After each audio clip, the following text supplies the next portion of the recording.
Good day, ako nga pala si Nikki, isang IT student pero gusto kong makatulong sa mga nagpapaaral sa akin at matutunan at ma-experience ang iba't ibang klase ng trabaho. Tulad neto, isa ito sa mga trabaho dito sa bahay. Ito ay ang business ng tito ko. Ginagawa ko ngayon isa sa mga product niya.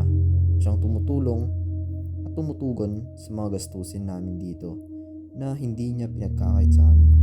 At hindi natin may kakaila sa trabaho, hindi natin may iwasan na may marinig na, "My God, Kali, tagal-tagal na yan.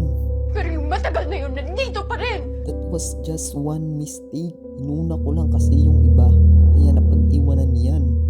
Isa lang." Kay isa, dalawa, tatlo, pareho lang yon. Sumasaw ka pa rin sa iba! Lasing ako nan. Lintik na palusot yun! Kahit lasing ka, alam mo ginagawa mo! Kaya nga, nagsorry agad ako sa'yo, di ba? Kasi kahit anong sabihin ko, I was wrong. Nagkamali ako. Nasaktan kita. Nagtayo-wielding ko. Nasaktan.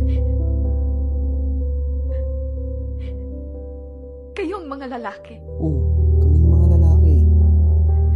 Akala nyo pag nambababae kayo, nasasaktan nyo lang kami. Makikipagtsuktsakan kayo tapos ini-expect nyo, iiyak lang kami. Itutulog ang sakit tapos pagising okay na? Hindi ako ng babae. Nag-wielding mo lang ako. Yun ang pangarap namin. Sana nga ganun lang kadali yun. Kaso hindi. Walang tigil ang takbo ng utak namin. Pinipilit sagutin ng maraming tanong. Bakit niya kaya nagawa yun? Am I not enough? May kulang ba sa akin? May mali ba sa akin? Bakit ba ako? Bakit ba ang katawan ko? Kapalit-palit ba ako? No. Bakit mo ako nagawang lokohin?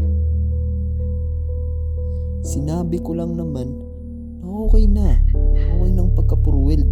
Tapos nung chinek mo yung isa, tae-tae. Kaya sorry. Alam mo kung gaano kahirap para sa akin magtiwala, Gio. But yet I trusted you. Because you promised.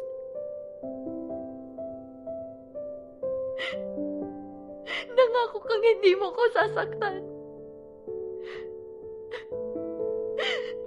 Nangako ka. Huwag na mag-purweld sa susunod, ha. Tampo na ako.